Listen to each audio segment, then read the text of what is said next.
La Academia Mexicana de la Lengua acostumbra rendir homenaje a sus miembros distinguidos en fechas memorables. Para ello suele celebrar sesiones públicas solemnes en las que participan tres académicos, por lo general, que hablan de aquel académico a quien se le rinde homenaje. Por las circunstancias actuales que estamos atravesando de la COVID-19, es imposible ahora que la academia lleve a cabo estas sesiones de manera presencial, pero por fortuna contamos con los instrumentos telemáticos para poder hacer estos homenajes y respetar nuestro calendario de actividades. En esta ocasión queremos rendir un homenaje a los 50 años de su fallecimiento al gran escritor de la prosa exquisita, de la prosa breve, que fue Julio Torri. Y ahora, en lugar de que participen tres académicos, gracias a estos instrumentos con los que contamos, podremos convocar a un número considerablemente superior de académicos que harán sus lecturas, darán sus testimonios y conversarán sobre el maestro y el escritor Julio Torri. Hola, muy buenas tardes. Es un gusto reunirnos para recordar a Julio Torri, miembro que fue de la Academia Mexicana de la Lengua y que murió hace 50 años. Y es por eso que nos reunimos ahora por estos medios, en imposibilidad de podernos reunirnos físicamente, pero con la intención de celebrar su obra, de reflexionar sobre la contribución de Julio Torri a la literatura mexicana. Y para eso, pues queremos tener una conversación, una plática, una charla sobre el personaje excéntrico que fue Julio Torri, un personaje muy extravagante en la conversación cultural mexicana y también el creador de una obra extraordinaria en las letras mexicanas. A mí me gustaría empezar esta celebración de Julio Torri, como se empiezan los libros, que es a partir de las solapas. En la edición de tres libros, la edición del Fondo de Cultura Económica, hay una invitación a la obra de Julio Torri que me parece que es una muy buena manera de abrir boca. Es una solapa que viene de la pluma de Alichu Macero y que me parece de una claridad fantástica. Y dice lo siguiente. Dice, confiado más a la inteligencia que al sentimiento, Julio Torri es el artista solitario que ha procurado trabajar sin premura y con acierto en una veta oportunamente remozada por la ironía.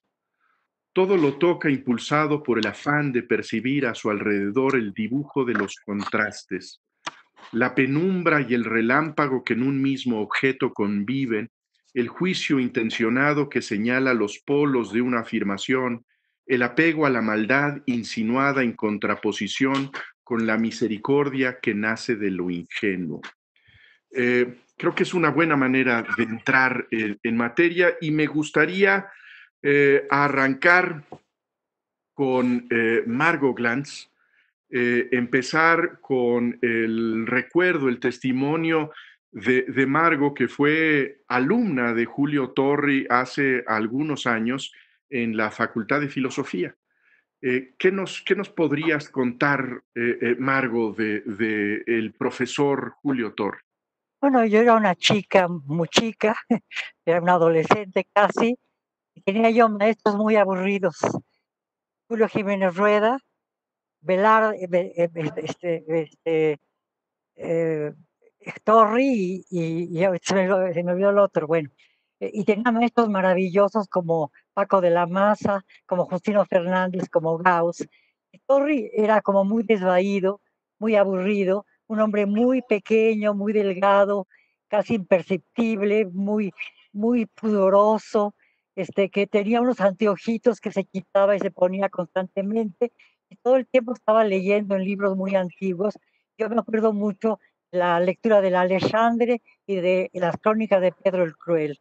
Y siempre, pero estaba todo el tiempo leyendo y en mi recuerdo casi lo único que queda es la conjunción copulativa Edeshía era Alexandre, Edeshía, y él lo repetía. Y había una chica muy guapa que entraba siempre tarde a clase, subía las escaleras, entraba a clase y Julio Torres se enloquecía. Se quitaba los anteojos, la miraba, la seguía mirando y ella paseaba por todo el salón con una voluptuosidad, una perversidad impresionantes. Luego se sentaba en su lugar y don Julio Torres se recomponía, se volvió a poner los anteojos y volvió a decir, era con don Pedro el Cruel de Chía, y es lo que me acuerdo de don Julio Torri.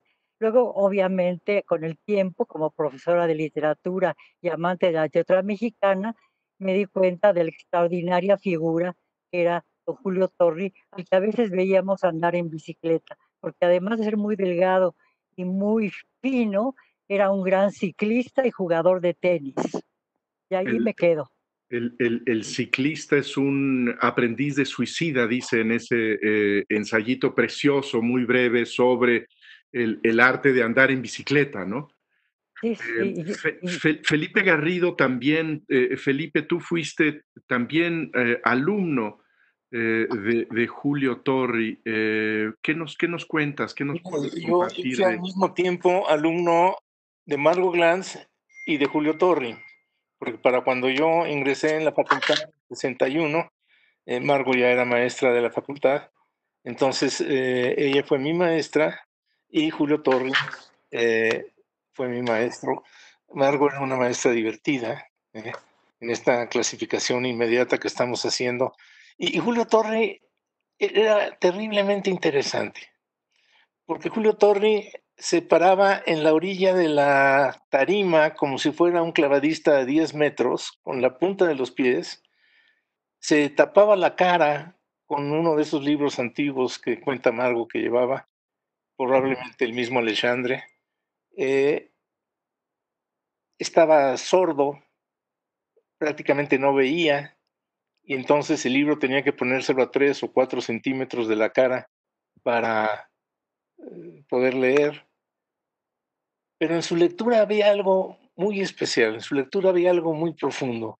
Esa literatura medieval leída por él cobraba una vida que leída por otros quizás no tendría. Y una de mis gustos, de mis aficiones, es la literatura medieval y en buena parte se lo debo a él, a Julio Torri. Pasando el tiempo, yo escribí un cuento que se llama No abras la puerta y que es una recomendación a un alumno que va distraídamente por los pasillos de la facultad a no abrir la puerta del salón donde está dando clases Julio Torri, porque va a quedar hechizado. No va a perder la vida, va a perder el alma, va a quedar cautivado por la lectura de Torri. Muchos años después también, en un tiempo en que viví entre Torreón y Guadalajara, fundé una colección de libros y el libro, había una serie de escritores, la intención era que fueran lecturas para los estudiantes de la Universidad de Guadalajara. Y precisamente en la portada de Julio Torri de Bolsillo, lo que hay es una bicicleta, porque sí es un emblema de Torri. Torri es un maestro de la brevedad y hay un aforismo suyo que no sé si lo voy a encontrar a tiempo. Sí, dice, el gozo irresistible de perderse, de no ser conocido, de huir. Eso es lo que Torri intentó hacer a lo largo de su vida. ¿eh? No estar en primera fila nunca, no estar presente, ser... él quería ser un maestro de literatura y fue mucho más que eso, pero vivió como un maestro de literatura toda su vida. Un hombre que no estuvo jamás tentado por esta ilusión de la fama, de la popularidad, ¿no? A él le toca que el Ateneo de la Juventud se vea disgregado por la revolución. Irrumpe la revolución y la gente del Ateneo se va por lugares muy diversos. Algunos incluso salen del país, otros se suman a distintas fuerzas revolucionarias. Torri se esconde en su magisterio de la literatura y pasa este tiempo de la revolución eh, como fuera del mundo. Estaba, ahora, tan fuera del mundo se quedó Torri que no lo conoceríamos apenas la mitad de su obra o quizás menos de la mitad, si no fuera por el trabajo de un investigador francés aclimatado en Canadá, en Calgary, que era Sergio Saiset. Sergio Saiset dedicó su vida a rescatar a autores mexicanos de la época de Torri, no solamente a Torri. Su primer libro creo que fue un 70 con Argüelles Bringas, y trabajó Saiset muy enjundiosamente el rescate de escritores mexicanos, y entre ellos el más destacado pues es Julio Torri, de quien recogió más páginas de las que Torri había publicado. Al mencionar, Felipe, la relación de Julio Torri con la Revolución Mexicana, Javier García Diego brincó de inmediato y creo que nos tiene algo que comentar precisamente de esta relación entre Torri y la Revolución. Pues adelante. Así es, Jesús Felipe. Ciertamente la revolución acabó con el grupo del Ateneo. Tiene fama de ser un grupo revolucionario, pero lo cierto es que de sus casi 80 miembros, solo fueron partidarios de la revolución 4: Vasconcelos, Martín Luis, Alberto J. Pani, Isidro Fabela. El resto, de una u otra manera, se dedicaron a la vida académica y otros incluso colaboraron con el huertismo, lo que les valió el exilio. Sin embargo, yo he encontrado cosas de Torri que son realmente sorprendentes. Él durante esos años, para sobrevivir, estamos hablando de finales de 1913, era secretario particular de Jesús Acevedo, uno de los fundadores del Ateneo y sobre todo de la Sociedad de Conferencias antes del Ateneo, pero resulta que Jesús Acevedo era el director general de Correos con Huerta y fue acusado de hacer labores políticas, pues espiando Correo, pero no solamente eso. En algún momento Julio Torri fue contemplado, bueno, fue diputado huertista. Y esto es una cosa fascinante. Ustedes recordarán que en 1913 Huerta disolvió el Congreso y convocó a nuevas elecciones. Y lo que encontramos es a Julio Torri como diputado en esas nuevas elecciones hechas por Huerta. Yo quisiera leer un recadito que le manda Alfonso Reyes que dice así. Estamos hablando del 10 de diciembre, dice a Alfonso Reyes: voy a ser diputado suplente de Chucho, o sea, de Jesús Acevedo, y entraré desde luego en funciones, diputado por Coahuila, donde la revolución esté en auge, y por lo mismo, si ella triunfa, excuso decirte, ya te contaré cómo sucedió lo de mi elección. No estuvo en mi mano evitar la curul que me ha contrariado profundamente. Y luego dice que cómo puede ser diputado si no lee nunca los periódicos. Pero no terminó eso ahí. Otra cosa curiosísima, estamos hablando ya más o menos 1915, otra vez le dice Alfonso Reyes: ¿te acuerdas? En tiempo de Villa, o sea, 1915, firmé un manifiesto con unos maestros de escuela que se fijó en todas las esquinas, villista y anticarrancista. Estuve entonces a punto de huir a Estados Unidos. Vendí todos mis libros, mi Pater, mi Verlaine, o sea, cosas curiosísimas de Julio Torri, y luego lo vamos a encontrar hablando ya de gracias a Alfonso Cravioto, otro miembro de Sabia Moderna vinculado al Ateneo. Lo vamos a encontrar trabajando en la Dirección de Bellas Artes y en la Dirección General de Gobierno del Distrito Federal entre 1916 y 1918, con puestos realmente conmovedores. Pero yo creo que ahí la dejo, Felipe, Jesús, y luego tal vez vuelva a intervenir para lo de Julio Torri vinculado a Editorial Cultura y Julio Torri vinculado a los Clásicos Verdes. Simplemente nada más decir que en enero de 19, Julio Torri fue ascendido, y aquí lo voy a citar, al jefe de Departamento de Gobernación del Distrito Federal. Su oficina daba al Zócalo y dice con 3 secciones: Justicia e Instrucción Pública, Estadística y Archivo, y Gobernación y Seguridad Pública. La verdad no me puedo imaginar a Julio Torri como responsable de la seguridad pública del Distrito Federal en 1919. Cuesta trabajo y la revolución, digamos, no es que haya convertido en revolucionarios a los ateneístas, pero disolvió el Ateneo y Sí, claro. se fueron cada quien por donde pudo y tan por donde pudo que lo que nos estás diciendo sobre Torri es sorprendente que lo haya aceptado y que lo haya desempeñado de alguna manera. Quién sabe cómo lo hizo, pero lo hizo. Perdón. Marco. Julio Torres tiene un artículo, un texto en donde habla muy mal del huertismo también y de los diputados huertistas, aunque haya aceptado puestos huertistas. Y por eso dice que le explicará luego a Alfonso Reyes cómo sucedió. Tuvo que ser el suplente de Jesús Acevedo, de quien era secretario particular. Esa es la razón. A mí me gustaría ir ahora a la exploración de Julio Torri, el ensayista extraordinario que fue.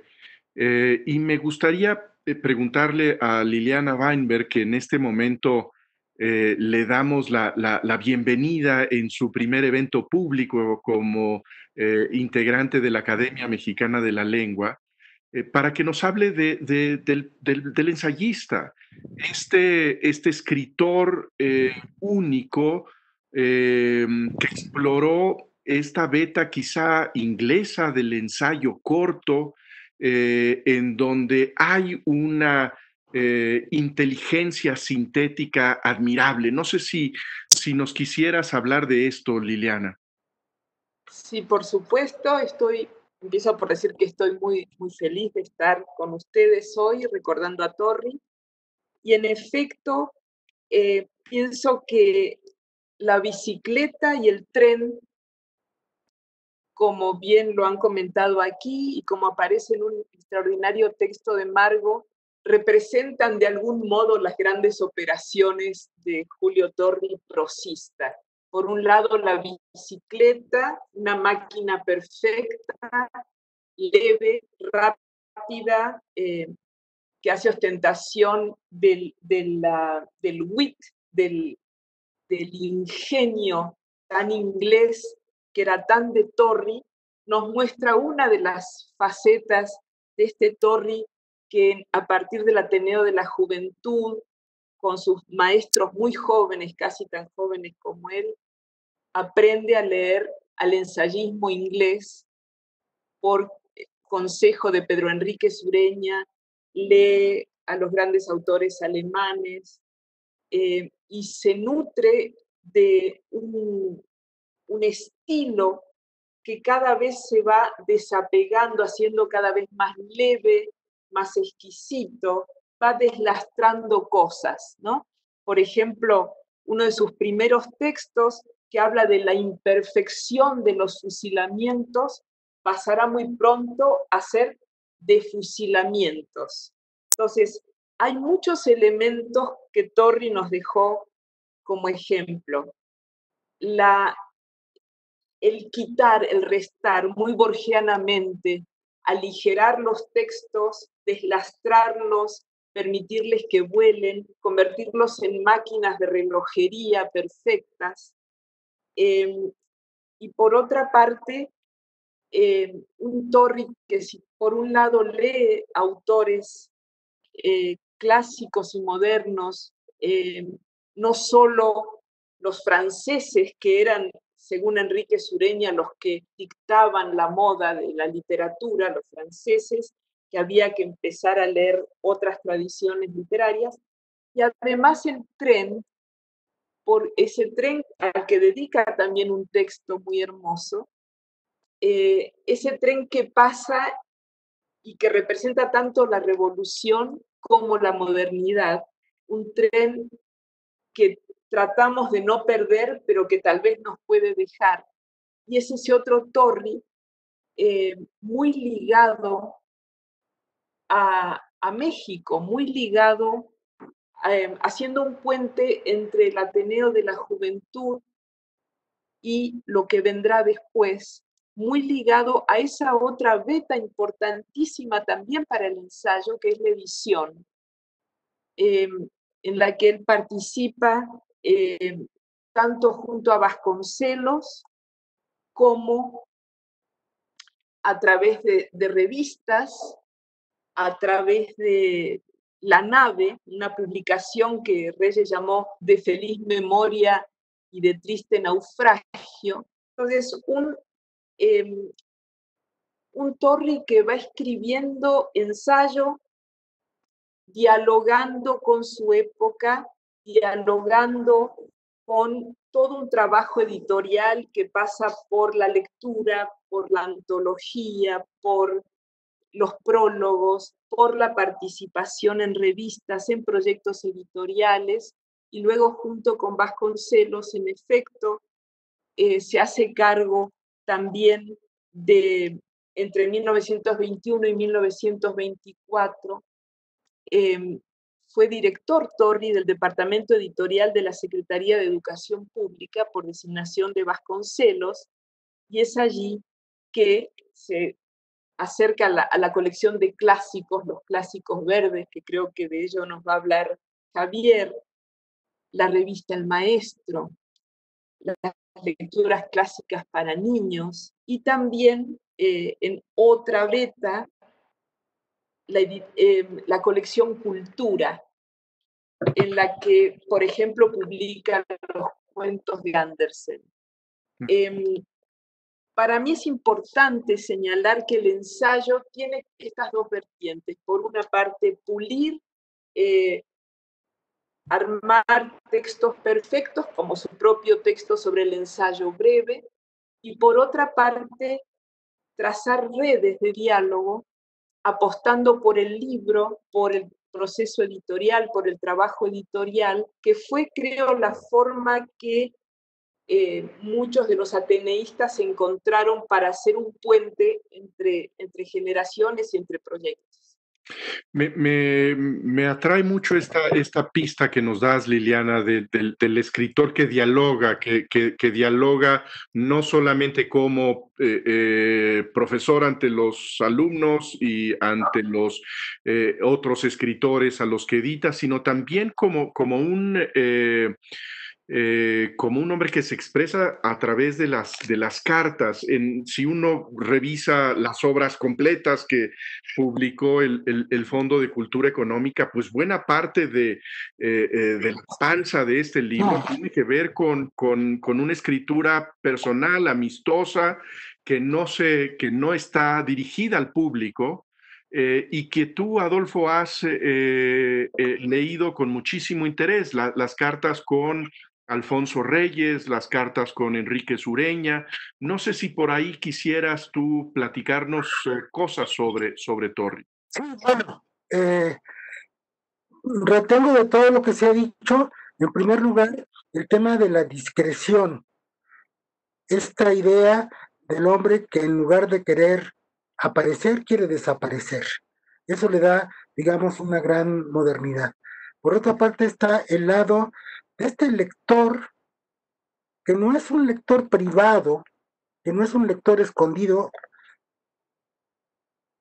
sino que es el autor, el empresario, cosa nada frágil, de un proyecto editorial de más de 80 volúmenes, que es la colección Cultura, que nos hace ver en el epistolario cómo Julio Torri era un hombre enormemente práctico, capaz de ver las dificultades económicas, tipográficas, humanas, y de juzgar a las personas de una manera muy particular.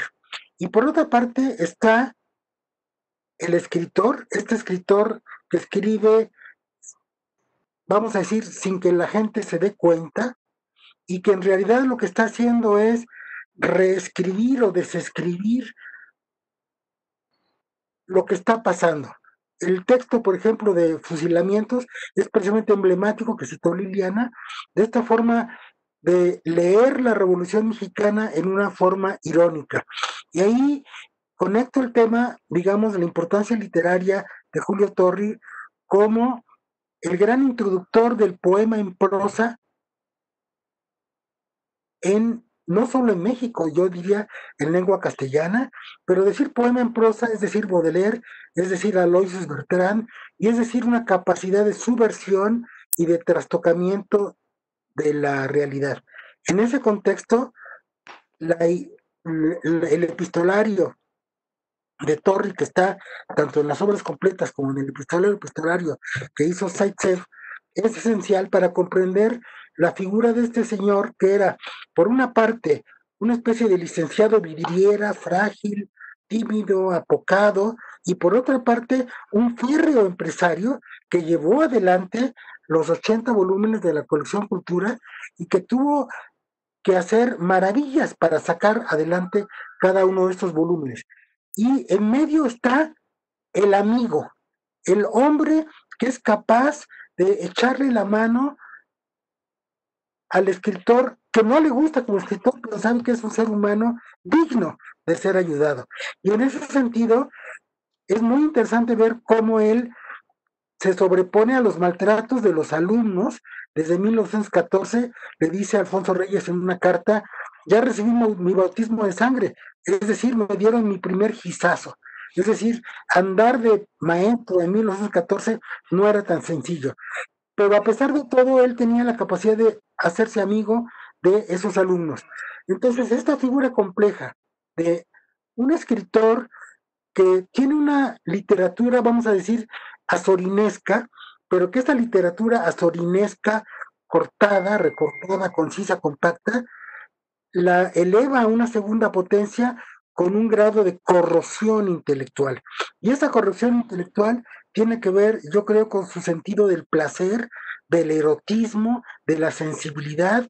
Y ahí viene un tema peligroso de Julio Torri, que es su misoginia, que lo relaciona con una corriente de la literatura mexicana que va para atrás, hacia Díaz Mirón, y va hacia adelante con Juan José Arreola. Otra cosa que me llama la atención de Julio Torri es su capacidad de estar cerca de sus alumnos, pero fuera de la clase, para ayudarlos a escribir. Hay un testimonio en una conversación de Octavio Paz diciéndole cuánto debo a Julio Torri porque me ayudó en mis primeros escritos. Entonces, es una figura compleja, y Felipe ya dio, digamos, el quien vive, el saludo, de que esta figura compleja que es Julio Torri, por una parte la debemos a Lichu Macero y a José Luis Martínez y al Fondo de Cultura Económica, pero también la debemos a este admirable escritor canadiense, Serge Zaitsev, que hizo, por una parte, la recopilación de los epistolarios en 95, la recopilación de la obra completa y la recopilación de los epistolarios de Genaro Estrada, de Reyes. Entonces, yo diría que, en cierto modo, la lección de Torri es una lección de saber usar el lápiz por los dos lados, saber usar el lápiz afilado, pero también saber usar la goma y saber usar la discreción y saber desaparecer a tiempo. Lanzaste la palabra de la misoginia, Adolfo. Creo que habría que abordarla. ¿Cómo leemos hoy a un escritor que puede tener estos textos, por ejemplo, sobre la mujer elefanta y estas expresiones que difícilmente pueden tener eco en la sensibilidad contemporánea. No sé si alguien quisiera hacer un comentario, Margo. Mira, es una sensibilidad tan tradicional que viene de hasta hace tanto tiempo. Él habla, por ejemplo, del arcipreste de Ita, y el arcipreste de Ita suele ser muy misógino, y él lo cita en un artículo muy interesante, ¿no? Entonces digo, constantemente vemos, empieza la recopilación de textos de Torri con Circe. Es un personaje muy fascinante y muy repugnante al mismo tiempo. Es un personaje que le parece extraordinario, pero que resume la idea que él tiene de la mujer. Por un lado, la mujer fatal, que seduce, que engaña, que es terrible, y por otro lado, de todos sus textos se ve ese desprecio que tiene por las mujeres. Por ejemplo, en las cartas que tú escribes, que tú mandaste hoy, Adolfo, estás hablando de Margarita Quijano, que es una idiota, y de las señoritas de que trabajan, que están en la normal, que todas dicen puras tonterías, se burla de todas las mujeres. Yo no veo que haya ningún texto en donde hable bien de una mujer. Le fascinaba la literatura erótica, tenía una colección impresionante de literatura pornográfica, se fascinaba con Bueno, eso. Rigo Sáenz Pedrero y Julieta Campos recopilaron los textos de la biblioteca que hicieron en Villahermosa, que ya estaba muy mermada porque habían vendido muchas de las cosas importantes de Torri. Sin embargo, hay una serie de textos en donde el erotismo es muy importante, y él en alguno de sus ensayos habla de cómo se dedicó a la carne durante un tiempo de una manera muy brutal, que me imagino sería con prostitutas, porque era demasiado tímido. Le encantaban las secretarias, le encantaban las dependientes del Palacio de Hierro, que las iba persiguiendo, etcétera, etcétera, pero al mismo tiempo tenía esa como distancia violenta entre lo que era la adoración por lo femenino, que era una adoración utópica, platónica, y al mismo tiempo el desprecio por lo femenino, que me parece una constante que viene desde hace muchísimo tiempo, y por ahí está presente la querella de las mujeres, que es una cosa que viene del medioevo, del Renacimiento, etcétera, etcétera, y que de alguna manera se perpetúa como lo estamos viviendo ahora de una manera muy particular. Para citar un ejemplo muy inmediato, la violencia intrafamiliar que se está produciendo en el confinamiento. ¿Qué significaría si no esa tradición violentísima de antifeminismo, de misoginia? Entonces me parece que en ese sentido, Torri es interesante, muy interesante, pero revela lo que una tradición muy larga de literatura ha hablado de las mujeres. Luego, de la mujer elefante, etcétera, pero lo veremos después muy claramente en una reola, ¿no? claro. No, más quería decir una cosita, Margo. A mí me tocó ir a acompañar la organización, la llegada de la biblioteca de Torri a la biblioteca José María Pino Suárez del Estado, y entonces me tocó tener entre las manos esos libros, y en efecto, había una gran cantidad, ya estaba mermada la colección, de obras muy valiosas. Una de las cosas que había ahí era la colección de clásicos eróticos que hizo Apollinaire, porque finalmente también Torri no era un autor coleccionista de pornografía barata, era un Claro. autor de un bibliófilo que le gustaban los libros bien hechos, bien editados, y en ese sentido esa colección todavía tiene un gran valor, independientemente de este derrotero, que es el derrotero conflictivo, vidrioso de la relación con lo femenino y con la mujer, que está presente innegablemente en su obra. Ahorita pasamos contigo, Javier, te recuperamos, te nos escapaste un momento, pero creo que sobre esto que hemos estado hablando hace un minuto, tenía un comentario Liliana. Sí, Liliana, ¿querías hacer un comentario sobre este tema? No te escuchamos ahora. Yo quiero hacer uno, Jesús. Bueno, Sí. una de las cartas, ¿ahora sí me oyen? Sí, te escuchamos ya. Una de las cartas que rescató Adolfo, que me parece fantástico este hallazgo, bueno, en la intimidad, en el tono de confidencia al amigo Enrique Sureña, sí dice cosas tremendas, ¿no? Estas mujeres, estas señoritas con un gusto dudoso, romántico, verborrágicas, medio coquetas, que hablan demasiado, que escriben mal, etcétera, sí es muy fuerte, ¿no? Pero pinta todo un perfil de misoginia muy, muy de esa época, además, ¿no? Que no se ha perdido del todo. Muy bien, esas cartas, Adolfo, quedarán en el anuario de la Academia Mexicana de la Lengua, ¿no? Para que quienes nos... El texto con estas 5 cartas que no están en el epistolario esencial de Zaitsev. De hecho, este epistolario de Zaitsev habría que reeditarlo ampliando, digamos, seccionando entonces las cartas de Reyes, las cartas de Enrique Sureña y otras más. Y creo que esas cartas además habría que ponerlas en relación con la conversación que está detrás, que es la nave que ya se mencionó, la revista, y los libros de la colección Cultura, y en general toda la cultura en ese momento de la Revolución Mexicana, de la cual, como digo, Julio Torri es un emblema, un parangón muy importante o interesante, porque por un lado es un gentleman snob, y por otra parte es un aguerrido empresario capaz de estar persiguiendo libros, tipógrafos, entonces, y aparte es un escritor que se hace respetar en medio de los escritores y de los políticos, que eso me llama mucho la atención, y eso lo sabe muy bien Javier, la distancia que él establecía con la política por sus comentarios. ¿Puedo decir una cosa? A ver, sobre esto mismo, yo creo que ya vamos a ir cerrando. Margo, tú tienes un comentario justo de lo que acaba de decir Adolfo y luego ya vamos respecto al erotismo.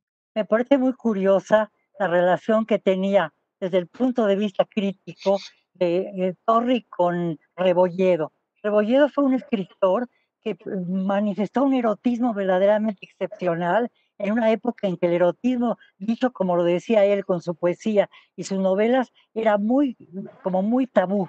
Y sin embargo, Torri, que era tan dedicado al erotismo, que tenía todas esas colecciones tan importantes, tan buenas de erotismo fino, etcétera, de pornografía fina se puede decir, tenía como un resquemor frente a un autor que despegaba ese erotismo de una manera tan extraordinaria, porque habla mal de Rebolledo. Por un lado bien como persona, pero por otro lado habla muy mal de su escritura, que me parece maravillosa y que en una época que surgió era como muy, muy especial también, muy extraordinaria, muy poco usual y mucho más abierta de lo que por lo general sabemos, la manera como describe el cuerpo femenino, la manera como describe la relación entre hombre y mujer es verdaderamente maravillosa, Rebolledo, y a Torres le da pudor esa relación. Me parece interesante notarlo. Es una colección de pornografía, al parecer, con una encuadernación exquisita, pero que él tiene en un lugar escondido en su casa. Lo menciona García Terrés, ¿no? Pero no vemos una erótica en su literatura, ¿no? Le da miedo, yo creo. Sí, qué interesante. Hay una, ya se mencionó el texto de Circe. Uh-huh. El final de Circe plantea a Torri, por decirlo así, desgarrado entre esas dos opciones. Como yo iba dispuesto a perderme, las sirenas no cantaron para mí. Y es algo que se encuentra después en López Velarde también. Ese desgarramiento entre López Velarde asocia toda la parte erótica con Oriente y toda la parte católica, porque no solo cristiana, sino católica, con Occidente. Y él se confiesa desgarrado entre esas dos fuerzas, y Torri, en ese final de Circe, se sitúa en la misma situación. Él iba dispuesto a perderse en brazos de las sirenas, pero las sirenas prefirieron ese día no cantar. Muy bien, así vamos contigo, Javier, y si les parece, damos una vuelta para un comentario final de todos ustedes. Javier. Sí, tiene que ver con la editorial Cultura. Yo creo que sí merece un reconocimiento especial este editorial, porque se publicó entre 1916 y más o menos 1921. No solamente son años duros por la Revolución Mexicana, sino que son años de la Primera Guerra Mundial. Entonces la relación con autores, con editoriales extranjeras, pues, estaba prácticamente impedido. Hay que hacer un homenaje, un reconocimiento al director de esa editorial Cultura, que era Agustín Loera y Chávez, a quien, por cierto, Julio Torri trataba medio mal cuando hablaba de él a su espalda. Decía que era un maestrito normalista lleno de efervescencia. Pero yo creo que Cultura de verdad merece pues todo nuestro reconocimiento, porque en ese editorial se comprometió a publicar un libro al mes durante esos años, pues se formaron como lectores los que luego serían contemporáneos. Allí hicieron sus pininos editoriales como escritores Castro Leal, Manuel Toussaint, colaboraron varios de los ateneístas. No fue nada más literatura universal, digo, Marcel Schwoff, por ejemplo, traducido por Rafael Cabrera. Fue también literatura mexicana, literatura hispanoamericana, y además en condiciones muy difíciles. Son libros muy feitos, muy pobres, pero lo explica muy bien Torri. Él dice, primero que todo, que trabajaba ahí y dice, por razones de baja conveniencia, o sea, por necesidad. Y luego dice que había muchas erratas porque la imprenta en la que trabajaban era una imprenta, y cito a Torri, misérrima de arrabal, una imprenta piojosa. Eso es lo que dice Torri de la imprenta con la que trabajaba, pero yo creo que al margen de la pobreza editorial de esos libritos de cultura, hay realmente cosas extraordinarias, y sobre todo si consideramos en qué años se editaron, merece todo nuestro reconocimiento. Es el antecedente de contemporáneos y es el antecedente en buena medida de los clásicos verdes, sobre los que luego quisiera volver ya en mi intervención final. Adolfo, ¿quisieras hacer un comentario final? Bueno, creo que Torri es varios Torris: el escritor, el editor, el amigo y el hombre que está dispuesto a sacrificar todo por la belleza, pero no solo por la belleza, digamos, estética, individual, egotista, personal, sino por una belleza comunitaria. Ahí está la parte editorial. Creo que es un esteta, pero un esteta que va a la calle. Bien. Liliana. Sí, escritor, editor, amigo, como decía Adolfo. Hay pistas casi detectivescas que podemos seguir reuniendo todos estos aspectos de Torri. Hay una carta en la que Alfonso Reyes le jala las orejas a Torri y le dice: espero con sed tus ensayos y poemas, abandona todo pudor, no nos pertenecemos, dice Reyes, todas nuestras palabras debemos ofrecerlas a los hombres. ¿Y cuál no sería mi sorpresa cuando al revisar hoy los cuentos de Andersen seleccionados por Torri y publicados en Cultura, el primero de los cuentos, el rosal le dice al caracol: ¿no debemos todos en la tierra dar nuestra mejor obra y ofrecer a los demás lo que podamos? Me pareció que esta plática entre los que Pacheco llamó el bonsai, Pacheco identifica a Torri con el bonsai y a Reyes con el ahuehuete. Esta plática entre el bonsai y el ahuehuete es muy bonita, y hay muchas pistas más que invito a quienes nos estén escuchando a seguir. Hay muchas pistas secretas todavía que descubrir entre la obra y las cartas de Torri. Yo quisiera decir que hay una cosa que me llama mucho la atención, por ejemplo, el tipo de autores a los que se dedicó Torri un texto. Por ejemplo, Marcel Proust, en la época en que él escribió, era poco conocido, y además también uno que me parece maravillosamente extraordinario para la época en que escribió Torri, Machado de Asís, un escritor maravilloso brasileño que casi nadie conocía y que era tan moderno como cualquier escritor europeo en el tiempo que escribió.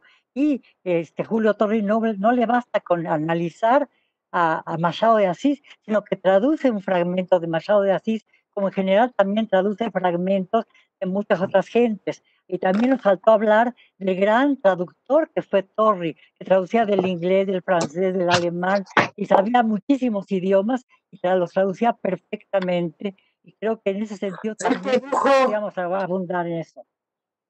Las noches florentinas y tradujo el discurso sobre las pasiones del amor de Pascal. Pascal, claro. Que eso tiene que ver con la dimensión religiosa de Julio Torri, que no hemos tocado ahora, pero no la vamos a tocar. Bueno, todos eran medio religiosos y medio pudorosos y medio pudibundos, etcétera.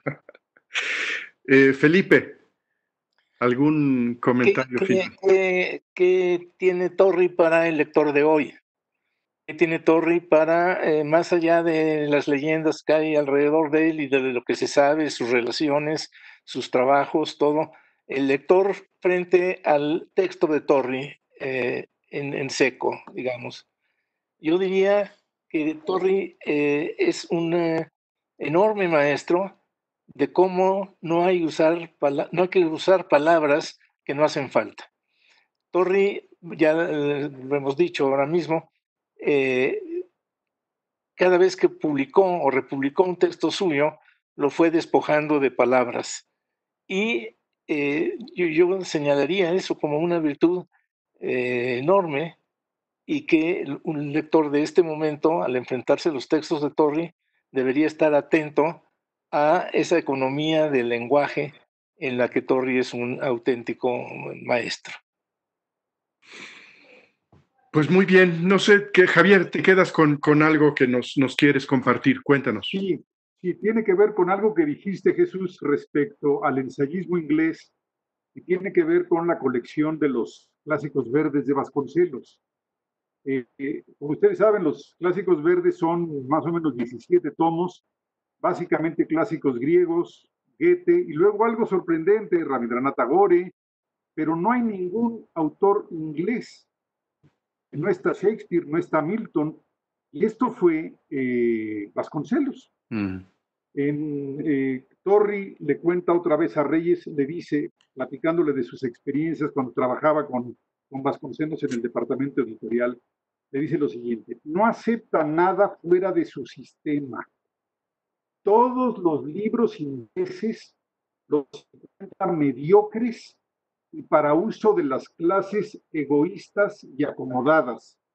Y en otra comunicación, ya refiriéndose a Shakespeare, dice que, bueno, se negó a publicarlo, y dice Torri, refiriéndose a Vasconcelos, son tan limitados estos pobres genios. O sea, ¿cómo es que Vasconcelos, con toda su cultura, se negó, impidió que se publicara Shakespeare en la colección verde? Y por último, Jesús, esta colección verde fue cuestionada no solamente por el tiraje y distribuir a Homero entre campesinos y demás, sino porque no quedaba muy claro quiénes eran los traductores. O sea, en ese momento se procedió como luego lo haría Cuba después de la revolución, publicando traductores sin darle mucho crédito. Y aquí está esta frase maravillosa de Torri, refiriéndose a cómo trabajaban en la colección verde. Dice: no expresamos más visiblemente los nombres de los traductores porque teníamos, Vasconcelos y yo, pleitos con las casas editoras. Y aquí viene lo bueno, dice: pues desgraciadamente, con nuestras leyes romano-cartaginesas yanquis, no está permitido el robo como el que perpetramos. Eso es lo que dice Torri de su colección verde, que al margen de no haber publicado a Shakespeare, es un parteaguas en la historia cultural. Muy bien, pues qué rico haber conversado con todos ustedes sobre Julio Torri. No sé si alguien tenga algún otro comentario que hacer.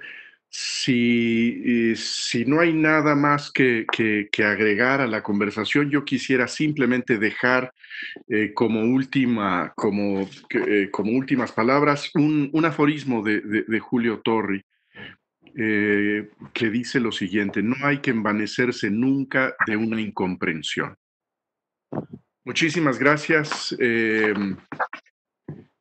Habrá que leer a Julio Torri, y tenemos como una buena forma de empezar el libro, creo, con el que debemos nosotros acercarnos a la obra de Julio Torri, que es el libro de Fusilamientos, publicado por el Fondo de Cultura Económica. Muchísimas gracias a todos. Hasta luego.